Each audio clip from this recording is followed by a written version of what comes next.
Ram, the co-founder of Nice.org, and it gives great pleasure to welcome all of you and to have with us today Nirupama Kaushik, who's going to talk to us about understanding consumer behavior.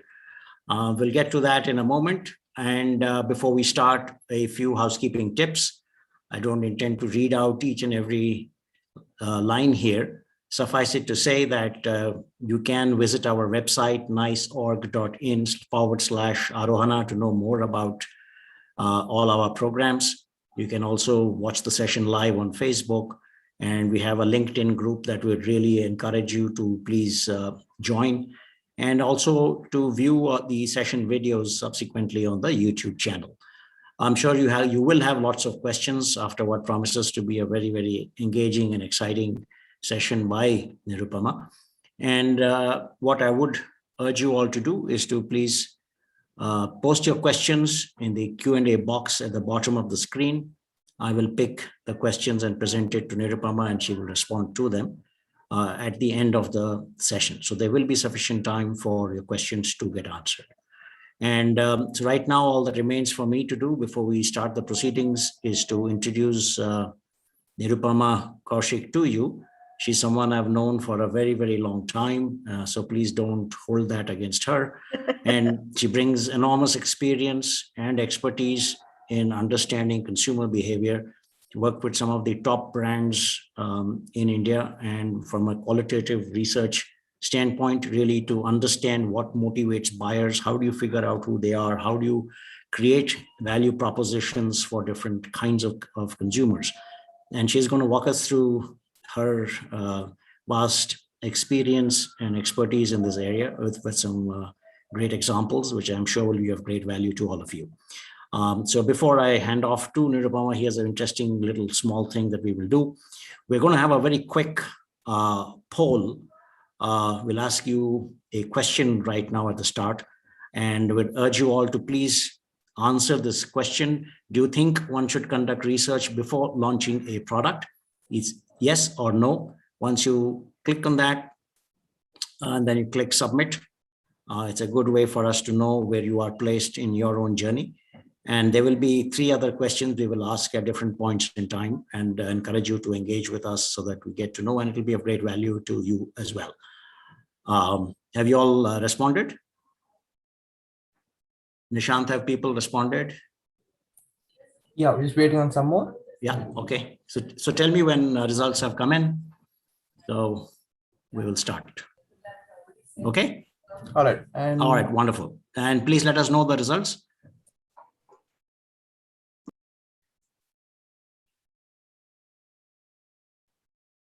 Yeah, so 100% of the attendees have said that they should conduct research. So Nirupama, you're on a good wicket.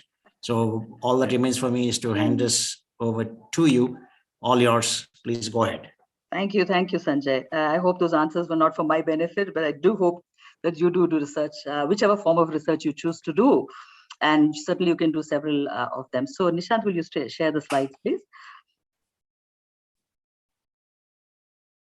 Okay, so as the slides are coming on, it sounds very heavy when someone says consumer behavior at 4 o'clock in the afternoon. So I congratulate you for signing up and coming in.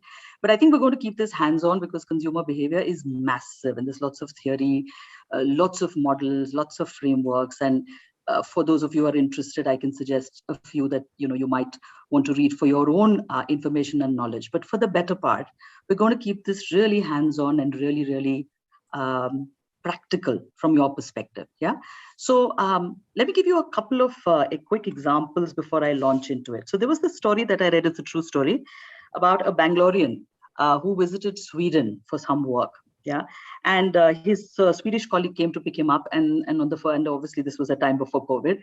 So Swedish colleague comes to pick him up, takes him into to take him into office. They pull into the into the parking lot. It's a massive parking lot, and yet the colleague chooses to park very, very far away. And the Bangalorean, of course, asks that why couldn't you have picked a slot which was much closer? Obviously, we have a very long walk now.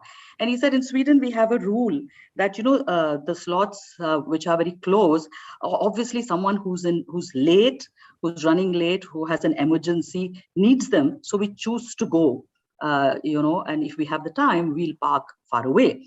Now that is called empathy. Now contrast that with what we do in India. So how many times have you gone to the airport and found that somebody is jumping the queue and saying, I have a flight to catch? Well, everyone who comes to the airport has a flight to catch. That's why they're there, right? Or they pull up right in front, blocking people, saying that I'm making a massive dash for it. So I'm not making any value judgment on it. I'm telling you that this is the way we behave, whatever the logic might be. Let me give you some other examples. When you go to a mall or when you go to a supermarket, for example, you go with a sort of a list at the back of your head or in the front of your head, presumably. You buy whatever you have to. And then the moment you're at the counter when you're paying, have you realized that you always look at things around you and pick them up? And you say, oh, yeah, right? Okay, none of those products are there by accident. All of those places, all of those products have been selected and designed in a way that people understand that there is going to be impulse, last minute reminder purchase. And the kind of products that are there are selected deliberately. Even the front of the aisle, the first thing that you see when you enter is also been placed there for a particular reason. So understand that there is behavior working all around you, what you choose to do with it and how you influence it. And just to give you on the lighter note, I'm sure there are both women and men on the call. So when women stand in front of their cupboards and they're, they have to dress up for something, how many times do women open up, their cupboard and say they have a cupboard full of things and they're like, I don't have a thing to wear. And then when you ask a man, he stands in front of that same, of a similar looking cupboard, let's say, and says that, oh, well, I have a lot of choice. And his wife will come along and say, no, you have 18 shirts in blue and 20 shirts in gray, and that is not choice at all. So consumer behavior is about everything that is around us. Next slide, please. So let me just ask you very quickly, which of these words apply to you? And either you can, respond on the chat, or you can put up your hand, or you can unmute yourself. So I've picked 4 words, which I think possibly apply to you because you're entrepreneurs, you're young, and passion, dedication, expertise, values. Yeah, fair set of words to describe you. There might be many others as well, but do you think these words apply to you?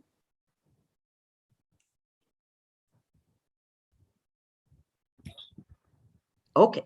Yes. All right. People Okay. are saying yes. Okay. All right.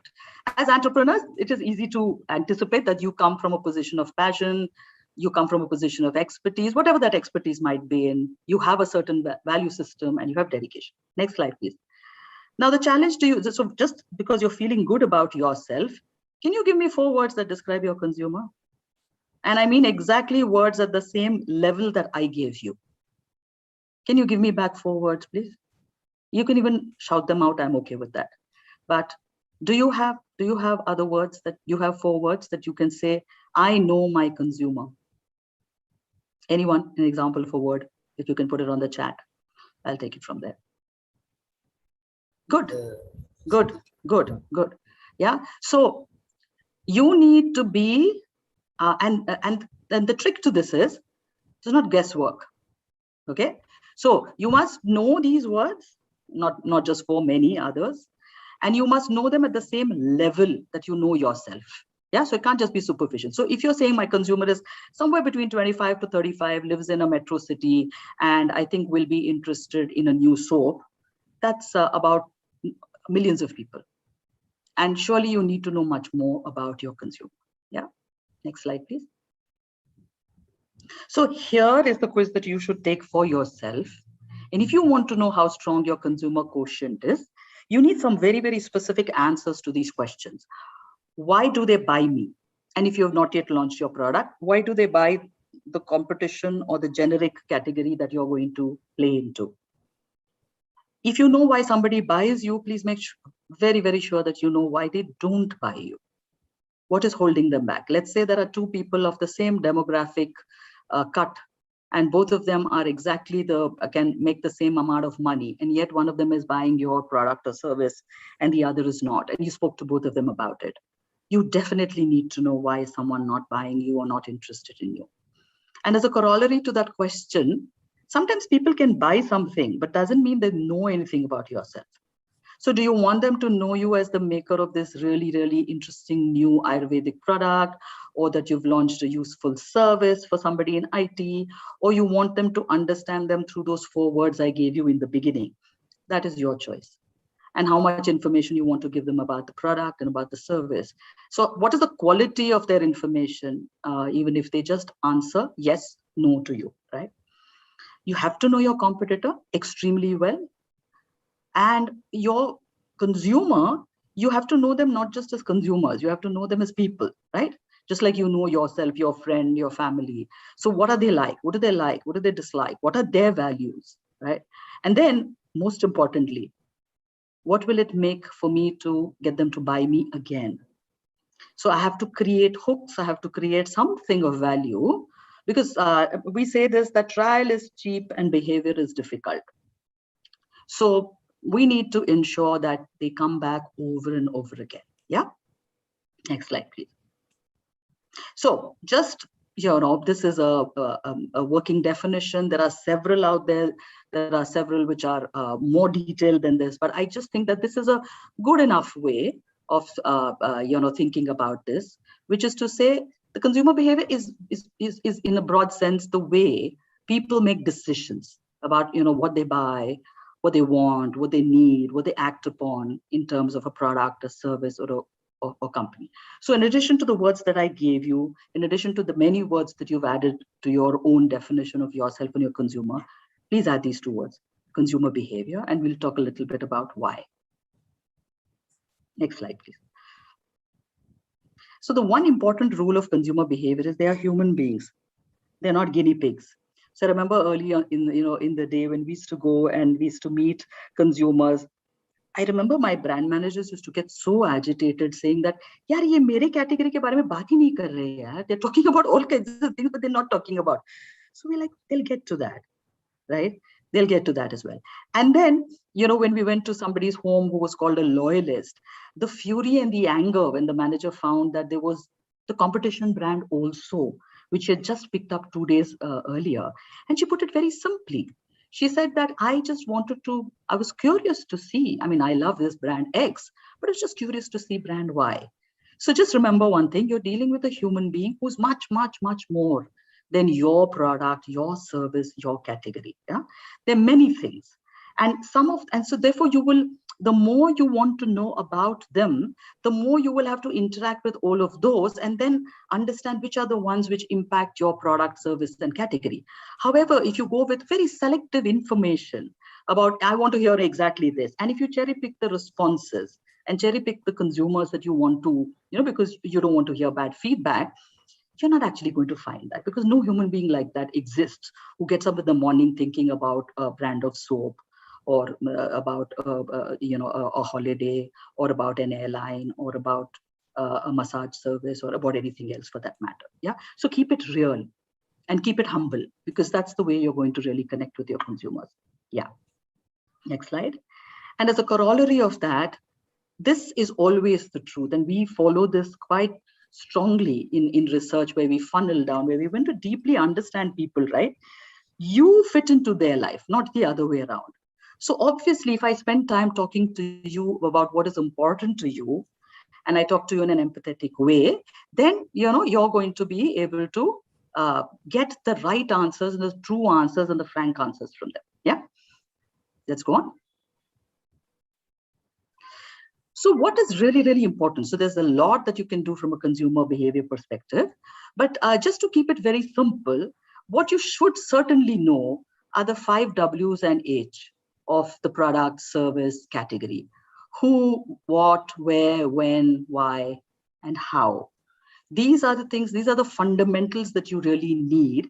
And then there are the, the marketing frameworks that we can put on it. But if you just boil it down very, very simply, if you are able to precisely plot all of this, and of course, people may add on different occasions, and you might add on demographics and so on. But if you know this, then that can happen. Yeah, let's go on. So let me answer the question that you have not asked. Why should any of this matter to you? For two very simple reasons.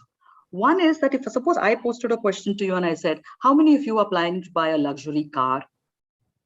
If I asked you, how many of you plan to holiday abroad when COVID ends? I don't need to poll you to know that about 90% of you will say yes. But here's the important thing, that does not mean you actually will.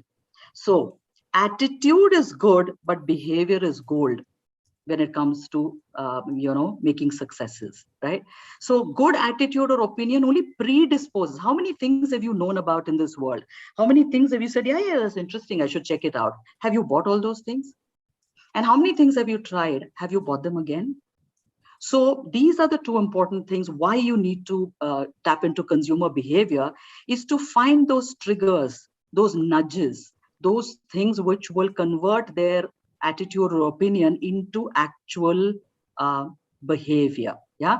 So understanding behavior means what triggers. We call these nudges, these suggestions, what I can do. What happens on e-commerce all the time? What do you think happens when all those things pop up? Those are triggers. Sometimes the triggers can be done in a very in-your-face way and consumers reject them because you have to choose the time and the occasion where you do it. But what can push them towards me and what can actually push them away from me is critical. Yeah. More important than that, it's quite easy to get people to try something. Just make it a buzzy looking thing, get a few people to post it on their Insta pages or Facebook, or get a celebrity in, or put a really nice looking ad, and people will try you. Why will they not? Or Amazon can pop it up all the time. But the challenge is about habit. The challenge is how to lock them in. So in behavior change, we say it takes about 6 months for behavior to stabilize. So if you were to come and ask me, I would give you the criteria that in the last 3 purchase cycles, if it is FMCG, have they bought me at least twice? Do they have it in their home right now? And that I would call as a customer who is loyal. Okay. Now, loyal doesn't mean they are yours for life. You have to So the old theory of loyalty is over now. Nobody buys you loyally, blindly. They have to negotiate. You have to negotiate your engagement with them. So so if there are people who use old brands and they tell us, no, but they're always coming up with something new. I like them. But I get really worried about an old brand when it doesn't seem to be doing anything and someone else is doing something, right? And finally, you need to find a signature of your own, a unique experience, a signature style to differentiate yourself from the competition. But remember, that should also matter to your consumer. So for all of these reasons, the more we can connect in with consumers, the more we can be close to what they really are, we're onto a good thing. And we are actually not shooting in the dark, but talking precisely to the people we want to. Yeah, let's go on.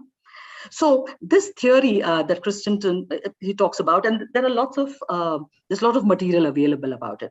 But I think one of the most important things to know is that whatever you are creating as a product, as a service, right?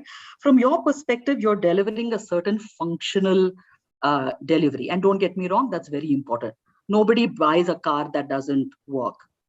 Nobody buys, a hair product that doesn't clean their hair. But that's not the only reason, because if that is generic, right? So then why do they have to buy you? Because they align into something which is at a personal level, what we call the emotional jobs, right? So you need to be constantly tapping into the emotional jobs, right? And how do you get to the emotional jobs? By knowing your consumer really, really well, by digging deep into their lives and their experiences, right? So it's really, really important when you're designing and different parts of your product might deliver. Like, for example, many of you might be familiar with the brand called Paper Boat. It's an example of exceptional packaging, not just from the point of view of the packaging itself, but the storytelling it does. Because the positioning of the product is very clear. It's about nostalgia, right? And when you read those 6 lines, you're thinking about, R.K. Lakshman, and you're thinking that you're back in your childhood. It's precisely been designed to do that. Yeah. So the emotional jobs are super critical. And if you're working in a product that has touch, feel, sensorial, payoffs, it is absolutely guaranteed that to succeed, you need to know what jobs are done. Yeah. Next slide. So think of what role you play in the consumer's life. So like I said, Christensen said, when he said very well, that we all have jobs in our life that we need to get done. And he talks about products as companions in that path. And the more daily use your product is, or the more important it is, or the more significant it is. And many of you are in products relating to health, nutrition, wellness, beauty, personal care. These are super important in daily life, right? You don't buy a car every day. So marketing is about asking, what job is my consumer trying to get done? And I've put down a few examples for you over here. And we normally work through the format of saying that when this situation happens, I want so-and-so motivation to happen so that I can achieve dash, dash, dash. And that's the exact way in which researcher will come back to you with the jobs to be done. None of the jobs to be done on this page I've put down are hypothetical. They're actually pieces that I have worked in and delivered, right? So yeah, it's easy when you buy a beauty product. Of course, you want to look beautiful, but to do what? I can do it to be confident, to feel sexy, to feel wanted, to belong, to say that I like myself. There can be many jobs, right? Or why does someone like a snack that cooks very quickly in 5 minutes instead of 2 at 4 p.m.? That's the time my son comes home and I want to sit down and talk to him. So I don't want to be stuck in the kitchen while he's telling me about his day at school, right? So I'm not going to go through all the examples, but just think clearly, and with consumer input, you will be able to understand and identify the unique role, the unique job, inverted commas, that you can get done. Yeah. Next slide. So what does this actually translate into? And these are actual examples, again, actual cases that we worked on. So one of the things to understand is it lands in something that we say segmentation. Now, why do we call it segmentation? Because a lot of us think about consumers as consumers, but there is not one consumer out there for you. There are several types of consumers. And even if they all buy your product, they may actually be very different kinds of consumers in a psychographic sense, in terms of their motivations, their attitudes, what they want from you.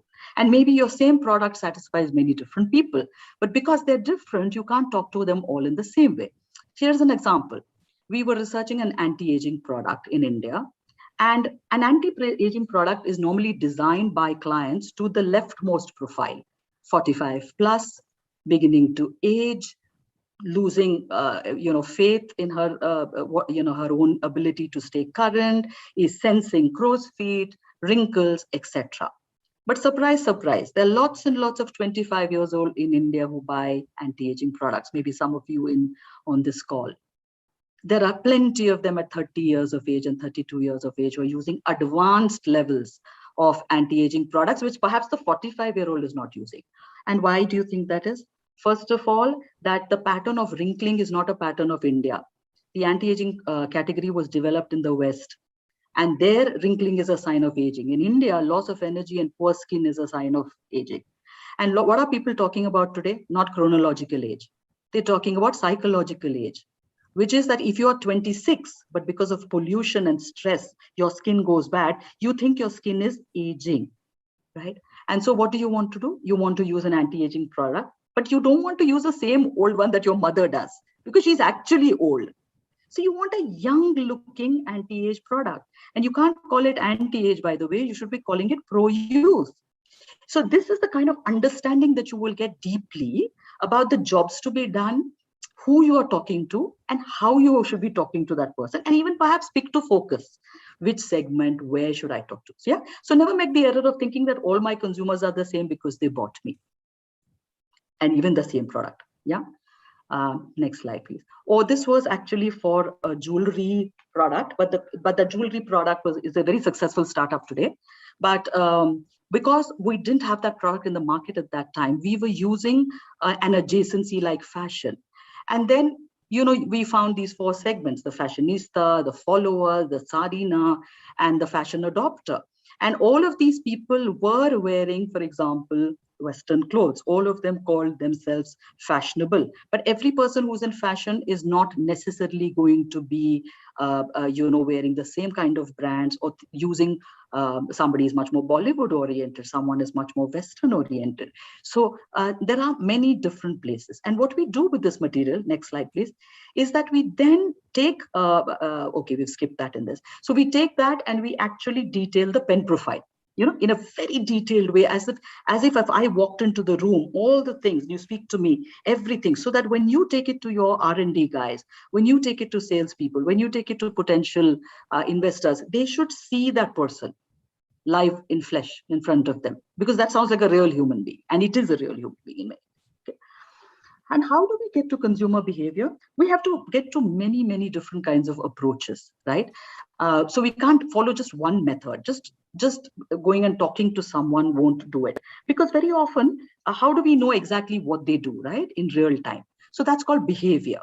So what we do is we combine many things. You have eye tracking, you have what is called ethnography.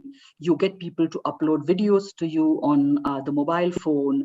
There are many complicated things that can be done in biometrics, neuro, and retail, where you don't even need to open your mouth and say anything. I can show you an ad and it'll run a graph of what's at the back of your, perhaps even you don't know that.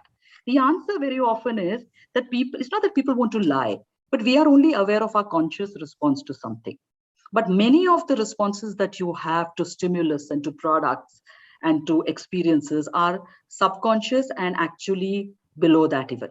So you can't even articulate it actually. Yeah, of course, once you get all those things, you still have to make sense of it from a marketing perspective. But we do the due diligence to go to them and understand their realities. And today people, because of technology, they actually are open, because otherwise if I came and sat in your head, and in the good old days, we'd come and sit in your house for 8 hours. But now we co-opt them, and they show us things, on real time. And so that's why technology is, it is not a substitute for you yourself doing it, but I think it's a very good sort of an addition, and you can reach a lot more people today via this. Yeah, let's go forward. So here are a few examples and a few more things that you can think about and chew on and see what works for you. Next slide, please. So yeah, this was the update to the other slide, which was really that, you take that and then you put it through into a pen portrait like this, precisely saying who is she, where is she from, what is her style, how is she updating. Yeah, the level of detailing on that will be, yeah, we can skip this, go to next. So for example, we had a client who's a world leader actually in scouring, and they wanted to understand dishwashing. They wanted to understand, what's the attitude to actually washing dishes, whether I do it myself or I get someone else to do it for me. What's the usage behavior? And these were all in metro and also tier 2, far below. So not the usual suspects, right? So it was challenging, because how do you observe someone washing dishes? It's very hard to do that actually. And you want to observe them over 4 days, 5 days, 6 days, over a longitudinal period. And you have to do longitudinal period, because today's dishes are not looking like, so today if I had 4 visitors, my dishes will look different from tomorrow's dishes. Today, if it's Sunday, my dishes will look different from the after. So, and I'll pull out new things if someone visits me, different crockery. So, and also that nobody, because it's an autopilot kind of a category, nobody actually remembers exactly what they do and how they feel. And you cannot interrupt someone when they're doing the task. Next slide. So what we actually did was a huge set of combinations. Now in ethnography, and I can give you all details of that whenever, if somebody requires them, that's not just the phone. We have these small discrete cameras which can capture people. And we had one of those in-home cameras, which just goes on taking, they keep on doing whatever they have to, and it will go on recording. And then we analyze those videos. Then we actually went to out-of-home explorations. We went to see someone who washes dishes like every day, 400 dishes. Somebody who runs a mess. Just to understand, what is a torture test? What does it look like? What does grease actually mean at its worst? Of course, we did in-depth interviews, and we also set up a scouring lab where we live got people to use products and so on. The example of all of this is not just to run you through the methodologies, it is to say that there are a lot of triangulation is involved in bringing together many different elements so that we can try and get a 360 view quickly. Yeah. Here was a dairy brand, and this is actually an international example. And they had identified that if you can get someone, the theory says that if you can get someone to incorporate you in the morning occasion, your chances of being accepted by them will go up 50%, right? So it was important that if you form a habit, the habit that you form, and you'll notice this, the habits that you form with morning, with your toothpaste, with your coffee, with your tea, are the most difficult habits to break. So that's why everyone wants to get into morning as such. So then the challenge was we have to understand these, and those happen very early in the morning, obviously. And then there are, we wanted to get to the 5 Ws in an H, and what do they want to do in the morning? And we wanted to understand the morning, not just milk, but how morning works, right? So I have not put the videos on here, next slide, but you can see that in the, they're actually here, but I won't play them now. But basically each of these is a video. And this was the capture that was done in Vietnam and in every country, which precisely ran from 6 a.m. in the morning till whenever they defined it as morning. And we had lots and lots of material which told us, because you can't get into the way of somebody when they are trying to do something and talk to them at that point in time. You can't intrude on the morning. Let's go. Next slide. Yeah. In this example of the morning, what we employed was a framework called the Charles Duhigg habit loop. And you can read up more about that. But it basically talks about how you form a habit is that you give somebody a cue. Like suppose you put a pair of shoes next to your bed and you make that, your running shoes, so that the moment you get up in the morning, you look at it, it actually works. So you will have looked at COVID and you would have seen that you have actually worked backwards from reward. Like for many years, you've known what you should do about nutrition, wellness, and health. But because of COVID and because of your health getting threatened, you worked backwards from that reward to create a routine and a cue, right?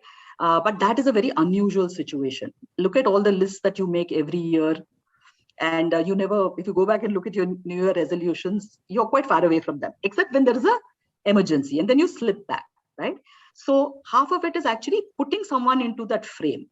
So we looked at the material in terms of what cues we could give people in the morning, and therefore what routine or ritual your product can establish, and therefore what reward they will get. So when you do things like that, especially for a daily product, you need to do this for people.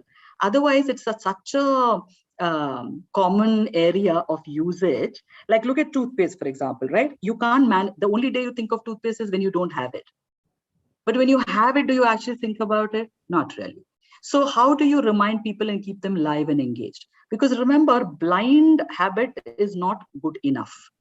You can have blind habit until the day someone comes along and starts showing you how different they are and how beautiful they are. And then you slip out of that habit, or you stop seeing value out of it, or it'll only be you and you won't transfer it.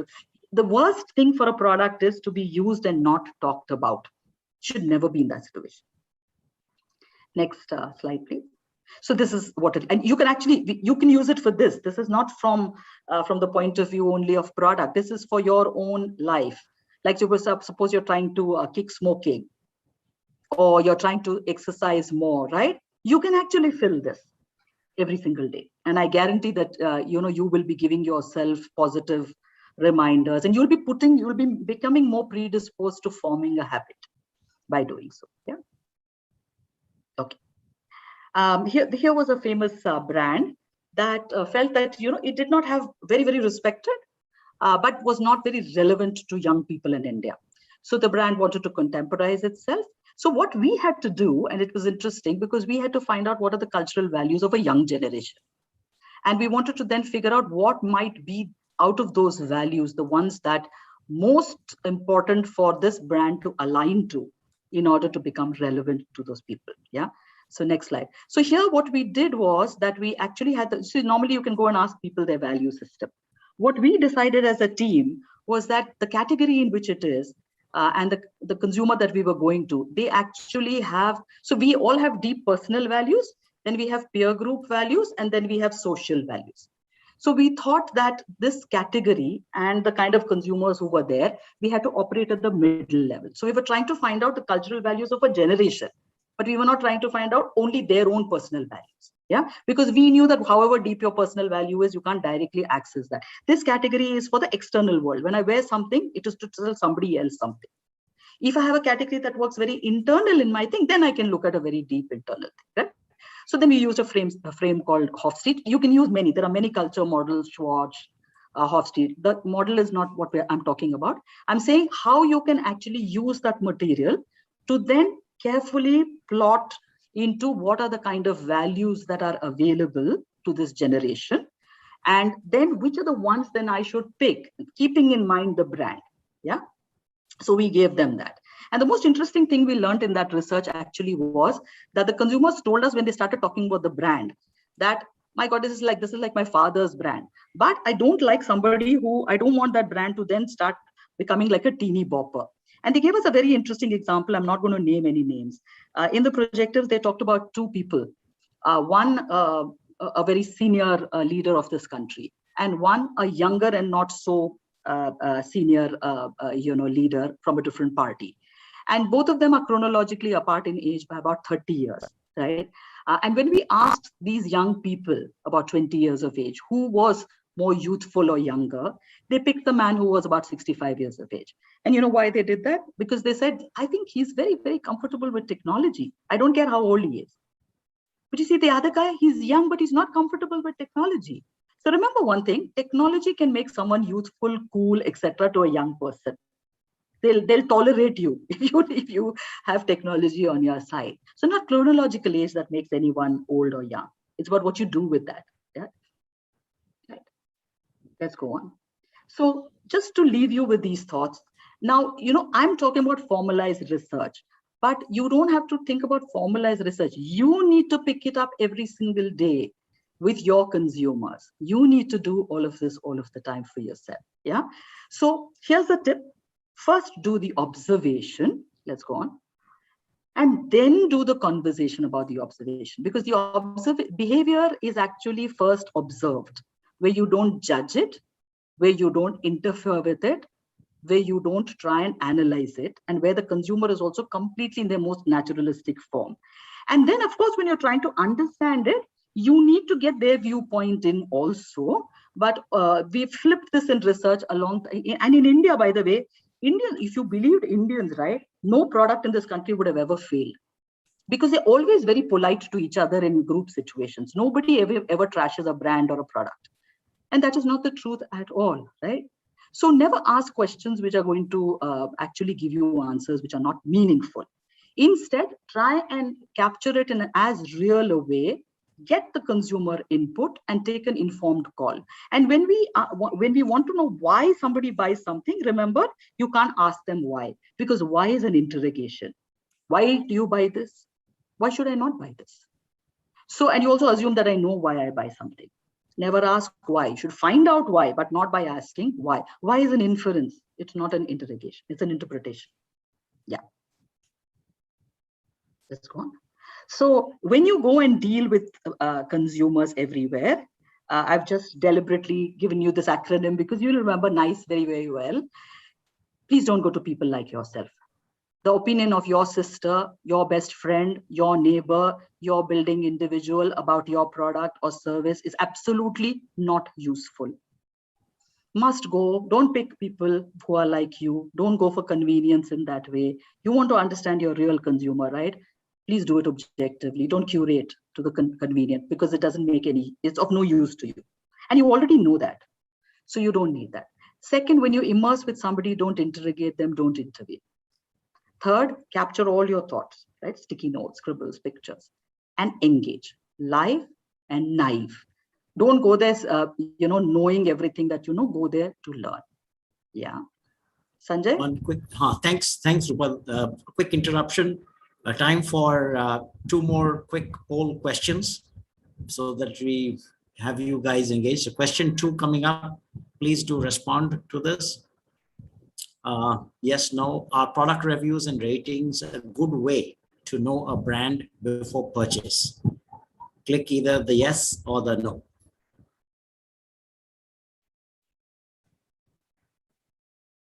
Done?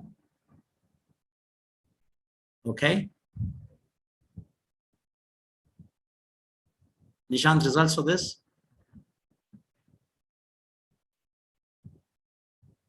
So 96% said yes, 4% said no. Wow. They don't think product reviews and ratings are a good way. So I think what we'll hold that question towards the end when we ask the audience, why don't they think it is a good way to know about a brand?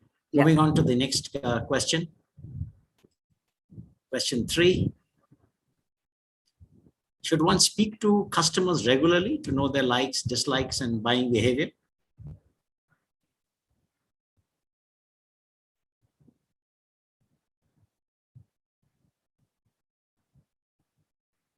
Yeah.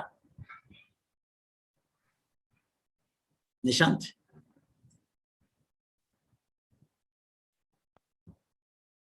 So 68% believe, yes, one should talk to customers regularly. Interesting. Yeah. And about 32% said, no, we should not be speaking to customers regularly to know their likes, dislikes, and buying behavior. So both very interesting results. Yeah. We'll hold those. We'll probably investigate that a little later. So Yeah. over to you, Rupa, for the rest of your presentation. Yeah. Next slide, please. So here is in fact the last slide, which is some useful tips and tricks when you engage with consumers. What you're doing is what we call an observation, right? So the way you observe is that if it can answer the question, think about it like this. If you can complete the sentence, I see, I hear, she said, he were, right? So everything is really about what you can capture with your sense organs, right? For you to say, to put an emotion in it or a judgment in it, it is not an observation. So do not vitiate an observation with your interpretations or inferences. When you make the observation, it is to be clean. For example, if you go to the cafeteria, you're saying it's a mess in the cafeteria. That is not an observation. That is already your judgment upon this. That's already your, right? But I see someone throwing away the bread bun and eating the burger patty. That is called an observation. However, if you have 6 different observations and then you write a theme and you say that means this is a mess in the cafeteria, then that is fine. But at the stage of gathering an observation, if you are not able to be absolutely open and neutral, just exactly what you are observing around you through your sense organs, nothing else. You're not judging it, you're not thinking about it, you're not doing anything. Like I said, naive, right? So for example, if you go to a shopping center, I saw someone go into lots and lots of shops and try on things, but they were not buying anything, right? So then that will tell you something over a period of time if you're able to put together, and basically you put together lots and lots of observations and then you come to it. Second thing to do is don't just go by what people tell you, watch their body language, right? And that's one of the things about being remote with people. That's why we want cameras on, because we can actually understand body language, right? So if you're leaning forward, arm folded, so just don't go by the words. Go by the vibe that you get. And the more you talk to people, you will understand where people actually mean what they say and what they do not mean what they say, right? And then if you have observed somebody and you want to ask something, you have to keep it absolutely open-ended. Like, tell me more about, I really was wondering what you meant when you said that. But a bad question is to say, is it like this or is it like this? Then you must answer that question also yourself. Or why did you say this at this stage and then you said this? You made a note that the person contradicted themselves. But the way you phrase that is much more neutrally about saying, tell me more, right? And then you get people to reveal much more, because the less they feel that you're judging them and the more you feel that they feel that you're interested in. And then most of all, it's a conversation. It's not an interrogation. And therefore, never ask a yes-no question, because those are not conversation-oriented. I can never continue a conversation when I begin with yes or no. Yeah. So that's it from me for now, and great luck with your consumer behavior journey. Thanks. So thanks, Rupa. And actually, we asked 4 questions, which all had effectively yes/no responses built into them. So we all have a learning to do as well. Namely, because we don't know the context from which someone said no. Not to ask those questions again. Exactly. So thanks a ton for this. Now, while people start, framing their questions and posting it in the Q&A box, I've got a couple of questions for you myself. You talked a lot about the need to really understand consumers. And so what does one do if one doesn't have access to the resources to have a full-fledged agency or a experienced person like you on their side, right? Because entrepreneurs typically, are smaller folks than compared to the larger corporations. What would your advice be to them? How would you suggest they go about understanding consumers? You also mentioned don't go and find people like yourselves, right? Find others who are not like you. So some thoughts on that. No, I think it's a fair amount of a struggle, but I would say that there are plenty of great smaller agencies, 1, 2, 3 person agencies. There are plenty of consultants. There are plenty of freelance field resources available in this country. Of course, one has to know in terms of quality, etc. But there are plenty of people. Then we found that co-opting students, for example, to help us with recruiting, right? We found that co-opting your own extended network. So in an interesting thing, what we did was that, for example, that we got, we wanted to do millennials and we wanted to do them very quickly. So then we got family members to get others who are unrelated, but it went through. And the moment I get my daughter to recruit a millennial, I know for sure that that's a millennial. And one who's on the third and fourth thing, not directly linked back to her.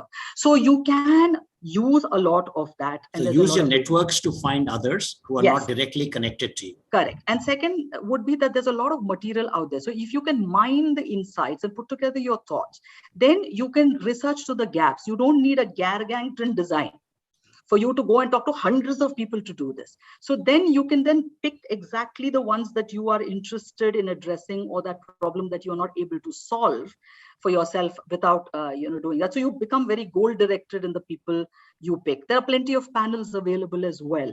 But I would say everyone has to be get up and go and do some of it themselves.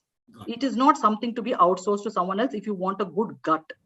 So even if you do one and somebody else does 10, because of that one, you will be able to understand the material of the other 9. Understood. In fact, I remember in the early days of some companies, what happened was the founders used to stand outside colleges, outside restaurants, and hand out flyers and talk to people who picked up the flyers, asking them why they were there and would they switch their loyalty to the product offering that they had. And so they did their own sort of quick and dirty way, and most importantly, inexpensive and cheap way of doing this. So true, very true. Yeah. One other question was, what about using social media tools? The most popular, I would imagine, is something, let's say, like a WhatsApp, for example. Can I use stuff like a WhatsApp to do these quick, quote unquote, research studies? Of course, you can use them. They're done all the time, even by our own largest clients, to get a quick feel. I think so there are two different places in which you can think about them. There's the mining story of Facebook, Insta, everything else, right? There are also what you can do as tools like Facebook. Like we can run a group right now on Teams, right? I can run an entire innovation session on Zoom itself. So that's just a tool enablement. But the only thing about the WhatsApp kind of a thing is that basically, and you can show them an ad or some, so you can get that done, no doubt. Only thing is be clear about the TG that you're going to. And if you are actually skewing this, because if you're not able to reach your right consumer and you're only reaching the one who's on, so if you have a TG that's compatible with that, that's fine. But first feel of something versus deep understanding, I would say it's an element, we triangulate with it, but we don't only rely on this. And if speed, quick feel, initial stage of research, perfect. If you're actually going, the more you go in the curve towards evaluation, the numbers rise and more typical consumer becomes important. Understood. And, so I suppose, since you also talked about longitudinal studies, right? So it's not a snapshot. You have to keep doing this. In other words, keep alive this conversation with consumers, right, on a fairly regular basis. So you keep getting feedback all the time. Yeah, my recommendation to people, if you're trying to understand your consumers, and we're not talking about evaluation, but if you're talking about understanding consumers, my recommendation is if you spoke to one person in if you had a small panel of 10 and 20 people and you ran that for a month or 2 months, you would learn a lot more about consumers than you would if you went to 40 different consumers once. Okay.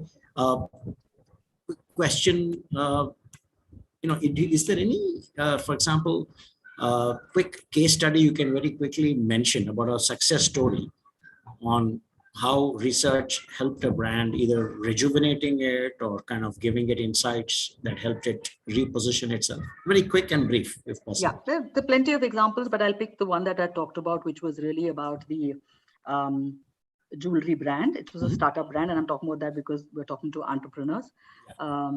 And when they came to us, they already had a certain round of funding, and then they were looking to the proposition for them. The sort of one-line brief that they had really was that I think that there are a lot of women in India who love jewelry, but dressing wise, they're going towards Western clothing. Mhm. And what do Indian women wear for jewelry when it comes to matching with Western clothing? Right. And you can't wear the same thing that you do. So there's a one-line brief. And then they had designers who were coming up with lots and lots of designs, but they were sort of shooting in the dark, not knowing exactly what to do. So I would say we did a fairly quick piece of work and a sharp piece of work where we actually went with their definition of their TG by people who wore Western clothes, for example, as a starting point, understood their entire attitude to jewelry, also put in the designs, and were able to very quickly arrive at who would be your bullseye TG and who would be the one, more importantly, who will pay you the sort of money that you're looking for that particular And TG stands design. for target group. Target group, yeah. Yeah. So we were very quickly able to segment, then able to identify that, look, if you give, there's a certain segment, they need a new design every day. And there's a certain other segment who's very much into Western clothing, but they don't make the money that will allow them to buy a 60,000 rupee thing off and on, right? Yeah. So you quickly juxtapose, and that we are not Western in the way we dress, but we are fusion in the way we dress. So you still had to have certain designs which were like marked off. Yeah. Understood. Okay.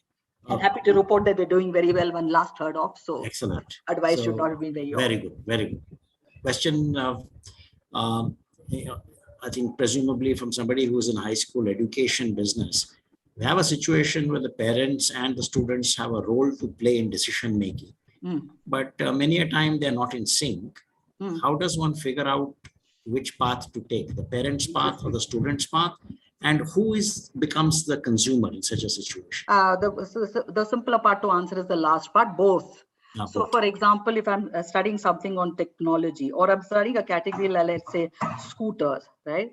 So obviously somebody is going to be driving the scooter, but that somebody is not paying for that. So it becomes very important to do both. So normally you define the bullseye person as the person who owns the product, who wants the product, who the product is designed for. But if that person is not able to make the decision financially, right, then you still have to talk to the others, but more from a perspective of understanding if they have any markers, so you're just marking off the edges. So what you're saying is somebody can be a user, but they may not be the person who pays for it, like in education, right? The student is the user perhaps of the education, or the consumer of the education, but the parent is the one paying for it. So the parent needs to be convinced also. Yes. And so it is definitely both, but then we do it deftly, because sometimes what happens, if you so the answer is that if I want to speak to both, it doesn't mean I can throw the two people in together and they'll answer. Right. For example, they'll never tell you the real picture like that. So for example, many years ago, we had cholesterol, patients suffering from cholesterol, right? And so the person is suffering from cholesterol, but there's a caregiver who's managing, right? Now we found the stories were so interesting, because when you spoke to them together, they were all like, yeah, this is the problem and so on. When you spoke to them separately, the wife said, my God, he's put himself into this bad situation, and now none of us can eat a pakoda without wincing because of the man. We're all forced on a diet because of this idiotic person. And the husband said, all alone, said that I feel so lonely. I have been isolated from the family and treated like a patient. So the inciting that you pick up has to be intelligent. You have to understand how that dialogue works, and it has to be real. There are parents and children who can be very frank about this and together, and there are others who cannot be. Okay. A question from Mallikarjuna Modi, who asks, what do you respond to, the oft quoted statement that says that customers don't know what they want until you show it to them.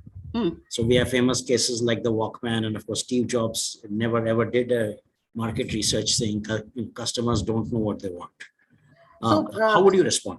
I would respond to it by saying is that you don't need to do research formally, but Steve Jobs was surely, and whoever came up with that idea was a researcher in a very unusual and a different way. If you have that great instincts that you can go out there and you are tuned into your own consumer frequency. Not everyone is a Steve Jobs. Yeah. So if you can recognize it and go, and though people may not know the product that they want and they respond to the product they want, that was embedded in a need. That's why I said the open-ended conversation about the consumer life will give you inspiration for the product. Going and asking whether they want a product or not begs the question. Right. I think it's an excellent point for people to keep in mind. Now, when writing a research brief, for example, right, I'll ask you two questions at the same time. Is it a sort of an art form or a science or a combination of both? And the second question is there a conflict between a paying consumer and the brand positioning, for example, like Lux? Now, I don't quite understand what it means. Is there a conflict between the paying consumer and the brand positioning? For Lux, I'm not clear. If someone can explain that, we'll talk about it. But the first part, art and science, Okay. how would you characterize it? It's a great question, and it is definitely both an art and a science. So I think in terms of the rigor of what you want to do, in terms of clarity about what objectives are there, right? In terms of target audience and narrowing it down specifically, that's definitely the science of it. And also what methodology works where, and when it should be qualitative, when it should be quantitative, when is there an observation, when is this going to be, offline, online? All of those are science decisions. The art is really in a lot of the execution, right? A lot of the projectives that we write, how we get the answers to these questions. Who do we actually recruit in order to get a 360 view of it? There's a lot of art. And there's a lot of iteration, I might add. So you might think whatever you want to, but in the middle of the group, you will have to cut, chop, and change something else when you realize that, so there's a lot of thinking on the ground. So it's definitely both of an art and a science. And the more you can dial up the art part of it, so definitely brand, imagery, positioning, there are softer feel things that you need to play to that as well. So a lot of these same principles are also used in digital marketing, whether it is offering nudges or doing A/B testing, cohort analysis, time series. All of that is also done in digital marketing. Yes. So pretty much, of course, it becomes easier to do it online with all the technology and everything else. Yeah, I think there's a confusion between having a tool and having a insight. Got it. The tool will not guarantee the insight. The tool can be convenient.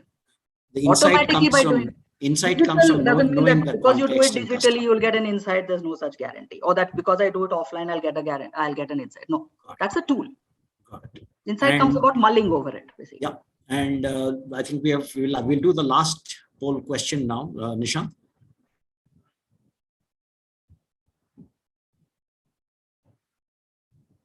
I want to know more about my customers. How many of you want to know more about your customers?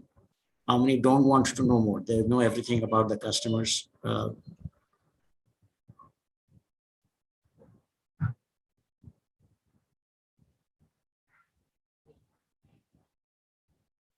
Yeah, done. Nishant, what do people say? 3% don't want to know, which is the really interesting point here, actually. Meaning they either know everything that is required to be known, or they did not answer this question, or they don't care. It's one of the two.